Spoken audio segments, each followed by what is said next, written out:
La Sierra Madre Occidental, en una región inhóspita de Durango, despertaba envuelta en un manto de neblina helada. Eran las primeras horas de la madrugada y el campamento militar de alta seguridad era un hervidero de actividad contenida y silenciosa. Vehículos blindados, cubiertos por el rocío, parecían bestias metálicas dormidas, mientras las tiendas de campaña se recortaban como fantasmas contra la luz pálida y artificial de los generadores. El aire, cortante y puro, olía a pino húmedo, a tierra mojada y al diésel que alimentaba la maquinaria de guerra. En el corazón de este despliegue se gestaba la Operación Escorpión, el asalto final y decisivo destinado a decapitar el liderazgo de un cartel que había sembrado el terror en las comunidades locales, convirtiendo la vida de miles en un infierno de extorsión y violencia.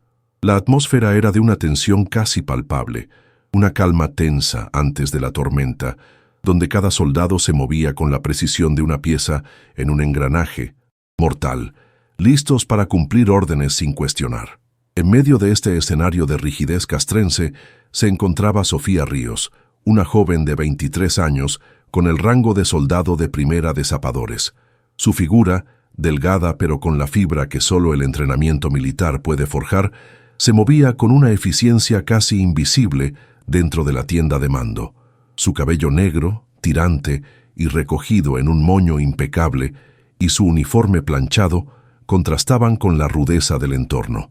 Originaria de un barrio humilde de Ecatepec, en el Estado de México, Sofía había encontrado en el ejército un escape, una promesa de honor y estabilidad lejos de las carencias y la incertidumbre que habían definido su infancia. Sus rasgos finos y su piel morena enmarcaban un rostro que, por norma, mostraba una seriedad profunda, una madurez forzada por la disciplina y las responsabilidades. Sus ojos oscuros, grandes y expresivos, eran su rasgo más distintivo, siempre alertas, increíblemente observadores, pero casi siempre velados por una nube de duda silenciosa.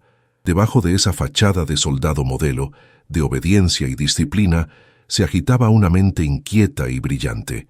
Sofía era una estratega nata, poseedora de una capacidad analítica que sus superiores jamás habían sospechado, y lo que era más inusual en ese entorno, una profunda empatía por la población civil que siempre quedaba atrapada en el fuego cruzado. Su bajo rango, y aunque nadie lo admitiera, su género, la habían confinado a tareas de asistencia, a un segundo plano donde sus ideas no tenían cabida. Se sentía como un cerebro privilegiado, atrapado en un cuerpo destinado a servir café y organizar papeles, una leona enjaulada en el rol de un cordero. La frustración de ver los errores tácticos, las fallas de planeación que costaban vidas, y no poder hacer nada, era un peso constante sobre sus hombros, una carga que llevaba en el silencio de sus pensamientos, sintiéndose completamente invisible para la maquinaria que la rodeaba. Su tarea de esa madrugada era asistir al general Heriberto Morales, el hombre al mando de la Operación Escorpión, un veterano de la vieja guardia, de rostro curtido por el sol y el tiempo, con una reputación de ser autoritario, inflexible y absolutamente convencido de la infalibilidad de sus propias estrategias. La tienda de mando era su santuario, un espacio dominado por el olor a café rancio y la luz azulada de las pantallas tácticas.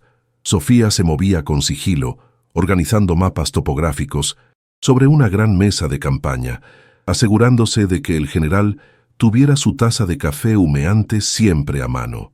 Era una rutina que conocía de memoria, un baile de subordinación que ejecutaba a la perfección. Para el general Morales y su Estado Mayor, ella era parte del mobiliario, una presencia funcional cuya única misión era facilitarles el trabajo de pensar y decidir, sin jamás participar en él. El momento que cambiaría todo llegó con un gesto simple y rutinario. Sofía desplegó sobre la mesa un gran mapa topográfico de la zona de operaciones, una representación fría y técnica del terreno. Pero para ella, ese mapa era más que líneas y coordenadas. Mientras sus dedos alisaban el papel, en su mente se superpusieron las historias de su abuelo, un antiguo minero de la región que le había descrito con lujo de detalles las redes de túneles olvidados, las cañadas secretas y las veredas que solo los locales conocían. De pronto, vio la falla. No era una simple imprecisión, era un error catastrófico. El plan de asalto, diseñado para acorralar al enemigo, en realidad canalizaría a los sicarios en su huida desesperada directamente hacia el pueblo de Las Almas, justo a la hora en que los niños caminaban hacia la escuela y las familias se congregaban en el mercado. La comprensión la golpeó como una descarga eléctrica. Un escalofrío recorrió su espalda y su mano, que sostenía la taza de café destinada al general, tembló de forma involuntaria. El tintineo de la porcelana contra el plato fue un sonido minúsculo en la tensa atmósfera de la tienda, pero suficiente para romper la concentración del general Morales. Él levantó la vista de sus informes y la fijó en ella, no con curiosidad, sino con un fastidio evidente, como si el más mínimo error en la rutina de su asistente fuera una afrenta personal. En ese instante, el miedo a la reprimenda luchó en el interior de Sofía contra una imagen mucho más aterradora: los rostros de los niños del pueblo, sus risas y juegos, transformados en gritos de pánico bajo una lluvia de balas. El deber de proteger, el juramento que había hecho al unirse al ejército, pesó más que el miedo a la humillación. El silencio en la tienda de mando se hizo denso, pesado. Los demás oficiales, percatándose de la mirada del general, se giraron hacia la joven soldado que se había atrevido a interrumpir el flujo de la operación con su torpeza. Sofía tragó saliva, sintiendo el pulso martilleando en sus sienes. Podía sentir la ira contenida del general, una tormenta a punto de estallar. Podía simplemente disculparse, retroceder a la seguridad de su invisibilidad y dejar que el desastre siguiera su curso. Pero la imagen de Las Almas, convertida en una trampa mortal, no la abandonaba. Con una voz que le salió temblorosa pero cargada de una firmeza que ni ella misma sabía que poseía, rompió el protocolo de forma definitiva. Levantó la barbilla y, mirando directamente a los ojos del hombre más poderoso del campamento, pronunció las palabras que sellarían su destino. «Mi general, con todo respeto, este plan es un error». Un silencio gélido y pesado, más cortante que el aire de la sierra, cayó sobre la tienda de mando. La frase de Sofía quedó suspendida en el aire, una afrenta directa a la autoridad y la experiencia del general Heriberto Morales. Su rostro, ya severo, se contrajo en una máscara de incredulidad y furia contenida. Sus ojos, acostumbrados a la obediencia ciega, se clavaron en ella con una intensidad que habría hecho retroceder a cualquier otro soldado. A su lado, el coronel a cargo de la inteligencia, un hombre de mirada cínica y conocido rival del general, esbozó una sonrisa casi imperceptible. Para él, la insubordinación de la joven era el regalo perfecto, una muestra de la supuesta debilidad del mando de Morales. Estaba a punto de ordenar que la arrestaran, de aplastar esa insolencia antes de que pudiera florecer, pero algo lo detuvo.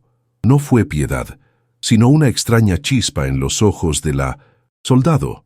No era arrogancia, sino un dolor genuino y una convicción aterradora. «¿Qué acaba de decir, soldado?» La voz del general fue un trueno bajo, un murmullo cargado de amenaza. Estaba a un segundo de destruirla, de poner fin a su carrera y convertirla en un ejemplo de lo que sucede cuando se cruza la línea. Pero Sofía, aunque temblaba por dentro, sostuvo su mirada. El miedo a la corte marcial era inmenso, una bestia que le devoraba las entrañas, pero el miedo a las consecuencias de su silencio era aún mayor. «Mi general», repitió, su voz ganando una onza de firmeza, «el plan llevará a los sicarios directamente sobre el pueblo. Conozco esta tierra. Mi abuelo trabajó en las minas de San Lázaro». El general la observó, y por primera vez en años de dar órdenes, la curiosidad luchó contra su instinto autoritario. En un acto que desafiaba toda su formación y que arriesgaba su prestigio frente a sus hombres, tomó una decisión monumental. «Tiene 5 minutos para explicar esa estupidez. 5 minutos antes de que la envíe al calabozo por el resto de su vida». El tiempo pareció detenerse. Los 5 minutos más importantes de su vida. Sofía respiró hondo y se acercó al mapa, su sombra proyectándose sobre las líneas topográficas. Dejó de ser la asistente invisible y se transformó en la nieta de un minero, en una estratega nacida de la tierra. Con el dedo, trazó rutas que no aparecían en ningún informe de inteligencia. «Aquí», dijo señalando una serie de cañadas. El plan asume que huirán por el camino principal, pero en temporada seca, el arroyo de las Ánimas es una ruta de escape perfecta. Los llevará directo a la plaza del pueblo, donde a las 6 de la mañana la gente instala el mercado.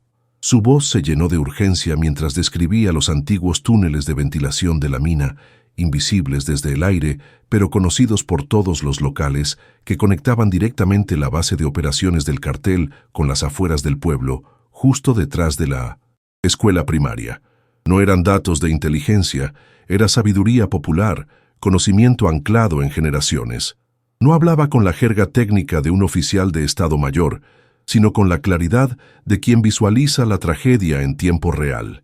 Describió el comportamiento de la gente de la sierra, su desconfianza hacia el ejército, sus rutinas inalterables. Habló de cómo el cartel había forzado lealtades, no con dinero, sino con miedo, obligando a los aldeanos a actuar como sus ojos y oídos. El asalto frontal, explicó, no solo fallaría en sorprenderlos, sino que convertiría a cada civil en un posible escudo humano o en una víctima del fuego cruzado. Mientras hablaba, los oficiales que antes la miraban con desdén, ahora escuchaban con una mezcla de asombro y escepticismo.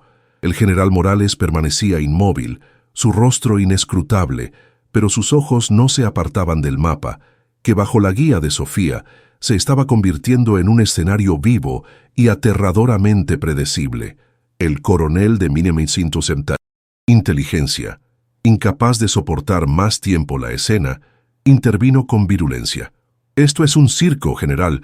Vamos a alterar una operación de alto nivel basándonos en los cuentos de hadas de la abuela de una soldado de primera». Su voz era puro veneno, llena de desprecio. «Es insubordinación flagrante. Esta mujer está comprometida emocionalmente. Su juicio es nulo. Está poniendo en riesgo la misión, las vidas de nuestros hombres, por un sentimentalismo barato». Se volvió hacia Sofía. Su mirada era una daga. «¿Quién es usted para desafiar meses de planificación estratégica? ¿Una experta en túneles de la que nadie ha oído hablar? Su deber es callar y obedecer». Cada palabra era un golpe, un intento de demoler su credibilidad y al mismo tiempo de socavar la autoridad del general por siquiera haberla escuchado. Sofía sintió el impacto de las acusaciones como si fueran golpes físicos.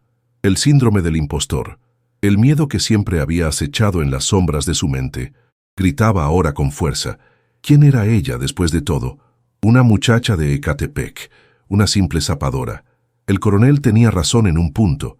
Ella era una desconocida desafiando a un sistema diseñado para que gente como ella nunca tuviera voz. El peso de todas las miradas, la hostilidad del coronel, el silencio impenetrable del general, todo conspiraba para hacerla sentir pequeña, una impostora a punto de ser descubierta. Por un instante, el miedo a ser la causa de un fracaso aún mayor que ella, que intentaba evitar, la paralizó por completo. La soledad en ese momento fue abrumadora, un abismo helado que amenazaba con tragarla entera. En momentos así, cuando sientes que tu voz no vale nada y que todo el sistema está diseñado para silenciarte, es cuando la convicción debe arder con más fuerza. La historia está llena de instantes en que una sola persona, armada solo con la verdad, se atrevió a desafiarlo todo. Si relatos como el de Sofía te recuerdan el poder que todos tenemos, considera suscribirte. Tu apoyo nos permite seguir compartiendo estas crónicas de valor, asegurando que más voces como la suya sean escuchadas y nunca se rindan ante la presión. El general Heriberto Morales dejó que el eco de las acusaciones del coronel se apagara. El silencio que siguió fue aún más tenso. Él no miraba a Sofía, ni al coronel. Su vista estaba perdida en el mapa, pero su mente viajaba lejos, a otras operaciones, a otros errores, a otros informes de inteligencia impecables que habían terminado en desastres y en féretros cubiertos por la bandera. Recordó una emboscada en Guerrero, un fracaso estrepitoso porque los informes no mencionaban una festividad local que llenó las calles de gente inocente. Vio, en la explicación apasionada de Sofía, no la insubordinación de la que hablaba el coronel, sino la pieza que siempre faltaba en sus planes. la humanidad, el conocimiento del terreno que no viene en un satélite, sino en la memoria de la gente. Luchaba una batalla interna feroz. Seguir el plan original era seguro para su carrera. Si fallaba, la culpa sería de la inteligencia, del cartel, del destino. Pero si escuchaba a esta soldado y la operación fracasaba, la culpa sería enteramente suya. Sería el general que confió en los cuentos de una novata. Sería su fin. Por otro lado, la lógica de Sofía era impecable, y su descripción de la catástrofe civil era tan vívida que casi podía oír los disparos y los gritos. Por primera vez en décadas, Heriberto Morales sintió el peso de la verdadera responsabilidad, no la de mover piezas en un tablero, sino la de proteger vidas, todas las vidas. Era el momento de decidir qué tipo de líder era realmente, uno que protegía su carrera o uno que protegía a la gente. Finalmente, levantó la cabeza. Su mirada ya no era de ira, sino de una gravedad pesada y decidida. Ignoró por completo al coronel, como si ya no estuviera en la habitación. Fijó sus ojos en Sofía, y aunque su rostro permanecía severo, ella pudo percibir un cambio infinitesimal, un atisbo de respeto. «Explique su idea», dijo el general, y su voz, aunque baja, resonó con la fuerza de una orden irrevocable. «No la que critica mi plan, la suya. ¿Cuál es la alternativa, soldado?» El coronel palideció, abriendo la boca para protestar, pero el general levantó una mano silenciándolo con un gesto que no admitía réplica. La decisión estaba tomada. El engranaje de la guerra, por un instante, se había detenido por la voz de su pieza más pequeña. El verdadero valor no reside en la ausencia de miedo, sino en la capacidad de escuchar a la razón y a la empatía, incluso cuando el protocolo y el orgullo dictan lo contrario. Un instante de coraje, la decisión de confiar en una voz inesperada, puede cambiar el curso de la historia y salvar incontables vidas. Estas son las historias que merecen ser contadas, las que nos inspiran a ser mejores. Tu suscripción a este canal es el combustible que nos permite seguir encontrando y compartiendo estos relatos de valor, que, de otro modo, se perderían en el silencio. La dinámica en la tienda de mando cambió por completo. Sofía, que minutos antes servía café, estaba ahora en el centro de la planificación, con generales y coroneles, escuchando cada una de sus palabras. «No podemos ir por ellos de frente», comenzó, su voz ahora firme y segura. «Debemos usar su propia ventaja, su conocimiento del terreno, en su contra. Los túneles de la mina no solo son una ruta de escape, son una puerta de entrada». Propuso una idea audaz. En lugar de un asalto masivo, un pequeño equipo de fuerzas especiales, los más sigilosos y letales, usaría los túneles que ella había descrito para infiltrarse directamente en el corazón del campamento del cartel, bajo el amparo de la oscuridad, evitando por completo el pueblo de las almas. El plan era arriesgado. Dependía de la precisión de sus recuerdos y de la habilidad del equipo de incursión. Pero tenía un elemento de sorpresa que el plan original había perdido por completo. La clave es neutralizar al líder y a su círculo cercano antes de que siquiera sepan que estamos allí, continuó Sofía. Un segundo equipo, más pequeño, se posicionará en la salida del arroyo seco, no para atacar, sino para contener. Si alguien intenta huir hacia el pueblo, como predigo que hará el líder principal, lo interceptamos allí, lejos de los civiles. El plan era una pieza de cirugía táctica, en contraste con el golpe de mazo que había diseñado el Estado Mayor. Era elegante, inteligente y, sobre todo, humano. Sin embargo, había un problema crucial que la tecnología y la fuerza militar no podían resolver. Para navegar los túneles y para que el pueblo no nos delate, necesitamos cooperación local, admitió Sofía. Hay un anciano en Las Almas, don Mateo. Mi abuelo decía que conoce esas colinas y esos túneles mejor que las cicatrices de sus propias manos, pero odia al ejército tanto como al cartel. No hablará con un soldado que le apunte con un rifle o le ofrezca dinero. El coronel bufó. Entonces es inútil. Sofía lo miró fijamente. No hablará con un soldado, corrigió. Pero quizás, solo quizás, hable con la nieta de un viejo amigo minero que solo quiere asegurarse de que los niños de su pueblo puedan ir a la escuela mañana por la mañana. La tensión regresó, pero de una forma diferente. Ya no era una cuestión de insubordinación, sino de viabilidad. El plan de Sofía dependía de un factor tan impredecible como la confianza de un anciano resentido. El general Morales la estudió largamente. Vio en ella no solo a una estratega, sino a un puente, una conexión con el mundo real que ellos, desde sus escritorios y sus vehículos blindados, habían perdido hacía mucho tiempo. El riesgo era monumental, pero la posible recompensa, una victoria limpia, sin sangre inocente derramada, era demasiado grande como para ignorarla. «Prepare un equipo», ordenó el general al comandante de las fuerzas especiales. Luego se giró hacia Sofía. «Y usted, soldado, irá con ellos. Usted hablará con ese anciano». Por primera vez, el peso de la operación recaía oficialmente sobre sus hombros. La noche se hizo aún más profunda y silenciosa mientras un pequeño destacamento de las fuerzas especiales se preparaba para la misión más inusual de sus carreras. No había motores rugiendo, ni un gran despliegue de fuerza, solo el susurro de las botas sobre la tierra y el chasquido metálico de las armas al ser revisadas.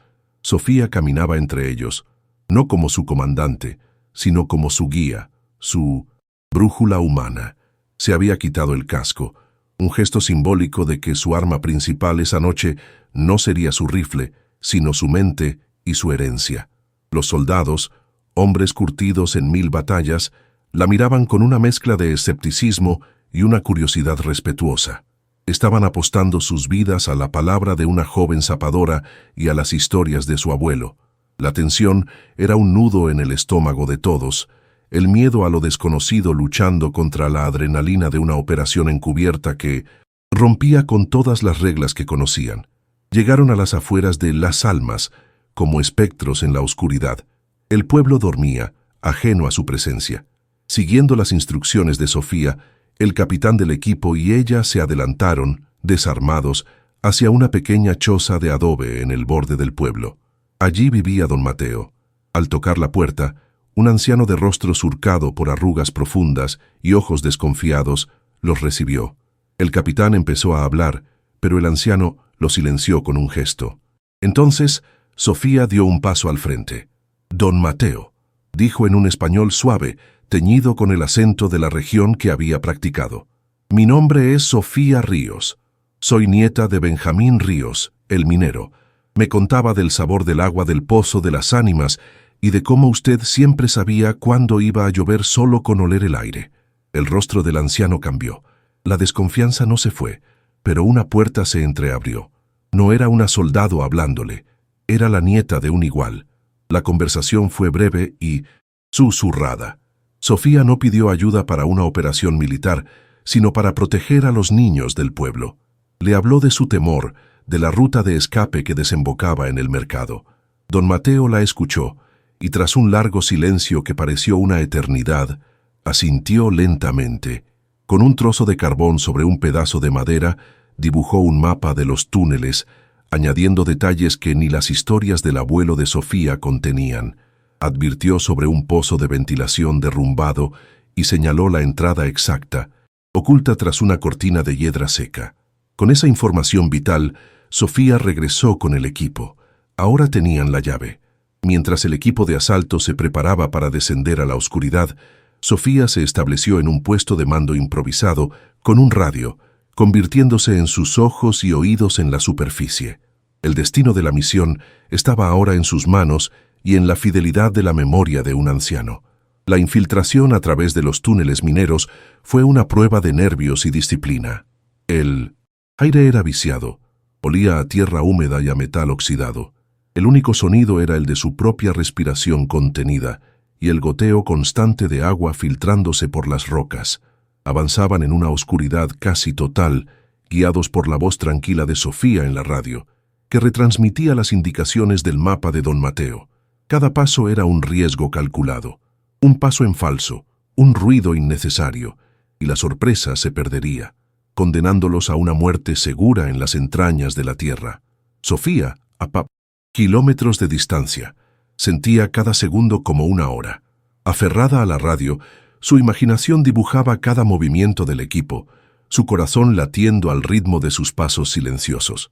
La responsabilidad era un peso aplastante, pero su voz se mantenía firme, clara, un faro de calma en medio de la tensión. Tal como el anciano había indicado, el túnel principal desembocaba directamente debajo de la bodega del campamento del cartel. Con una precisión quirúrgica, las fuerzas especiales emergieron en el corazón de la guarida enemiga. La sorpresa fue absoluta. Los guardias acostumbrados a vigilar el perímetro exterior fueron neutralizados en silencio, sin que un solo disparo alertara al resto del campamento. El equipo se movió como sombras entre las estructuras, asegurando los puntos clave con una eficiencia letal. El círculo de liderazgo del cartel, reunido en la cabaña principal planeando las rutas del narcotráfico, fue rodeado sin que siquiera se dieran cuenta. El caos fue breve y controlado. La operación, que desde fuera parecía imposible, se estaba ejecutando con la perfección de un mecanismo de relojería. Y entonces ocurrió exactamente lo que Sofía había predicho con una certeza escalofriante. El líder del cartel, un hombre conocido por su brutalidad pero también por su instinto de supervivencia, al ver que todo estaba perdido, no se enfrentó a los soldados. Su única reacción fue correr. Ignoró a sus hombres y se lanzó hacia la salida trasera de la cabaña, enfilando directamente hacia la cañada del arroyo seco, la ruta de escape más rápida hacia el pueblo de las almas. Su plan era evidente: llegar al mercado, mezclarse con la gente, tomar rehenes y usar a los civiles como su póliza de seguro. Corría desesperado, no hacia la libertad, sino hacia el escudo humano que creía que lo salvaría, confirmando la validez de cada palabra que Sofía había pronunciado en la tienda de mando. Pero el segundo equipo de contención ya estaba allí, posicionados detrás de unas rocas, en el punto exacto que Sofía había marcado en el mapa. Esperaron pacientemente. Cuando el líder del cartel irrumpió en el claro, no fue recibido con una lluvia de balas, sino con el silencio. Antes de que pudiera dar la voz de alarma, fue interceptado y sometido. La captura fue limpia, rápida y sobre todo silenciosa. Ni un solo disparo se efectuó dentro del rango audible del pueblo. El clímax de la Operación Escorpión no fue una explosión de violencia, sino la ausencia de ella. Fue el silencio de una amenaza neutralizada, la paz de un pueblo que nunca sabría el peligro que acababa de rozar. La estrategia de la empatía había triunfado sobre la estrategia de la fuerza bruta. Mientras el sol comenzaba a teñir de naranja las cumbres de la sierra, la vida en las almas despertaba. Las puertas de las casas se abrieron, el humo de las cocinas empezó a serpentear hacia el cielo y las risas de los niños que corrían hacia la escuela llenaron el aire. Los vendedores montaban sus puestos en el mercado discutiendo sobre el clima y el precio de las verduras, completamente ajenos a que a pocos kilómetros una batalla silenciosa se había librado por sus vidas. En el puesto de mando, la confirmación llegó por la radio. Objetivo asegurado. 0 bajas, repito, 0 bajas civiles. Sofía, que había estado conteniendo la respiración, finalmente exhaló. Un temblor incontrolable se apoderó de su cuerpo, la tensión acumulada liberándose de golpe. Se apoyó contra un vehículo con las piernas a punto de ceder. Lo había logrado. Habían ganado. El general Morales se acercó a ella lentamente, su rostro impenetrable como siempre. Se detuvo a su lado, observando el amanecer sobre el pueblo salvado. Luego se giró hacia ella y con una voz ronca pero llena de un respeto inconfundible, pronunció las únicas 3 palabras que importaban. Bien hecho, soldado. Claro, mis disculpas. Aquí está el bloque final en español, reducido a 6 párrafos, condensando las ideas para mantener el flujo y el impacto emocional. Acto 4 y epílogo, versión condensada. La Operación Escorpión fue aclamada como un éxito sin precedentes, una victoria quirúrgica que desmanteló a un peligroso cartel con la estadística casi milagrosa de 0 bajas civiles. En medio de los elogios para el general Morales, la verdadera arquitecta de la victoria fue debidamente reconocida. En una ceremonia formal, Sofía Ríos recibió la medalla al valor y fue ascendida a sargento. El aplauso de sus compañeros fue la confirmación de su nuevo lugar, pero para ella, el verdadero cambio era interno. La medalla estaba fría, pero la autoconfianza que sentía era cálida y viva.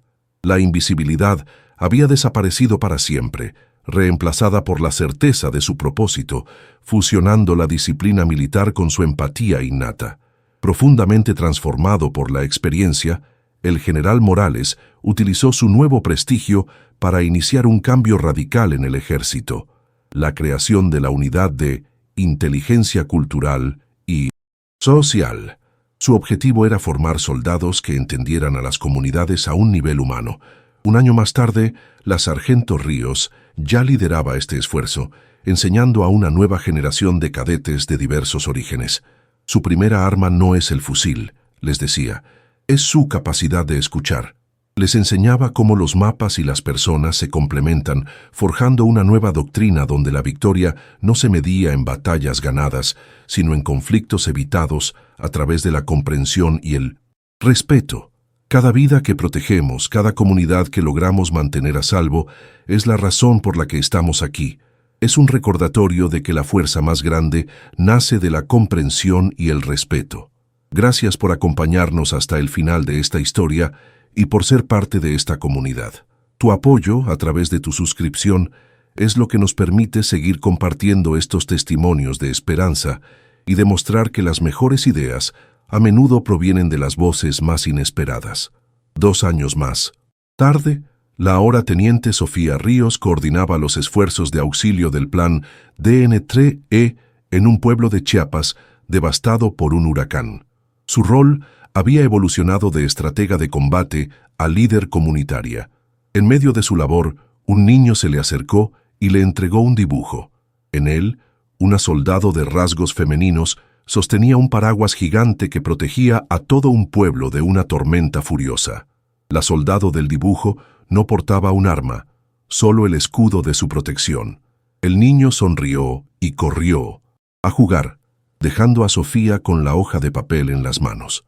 Al mirar los trazos infantiles, Sofía vio el reflejo perfecto de todo su viaje.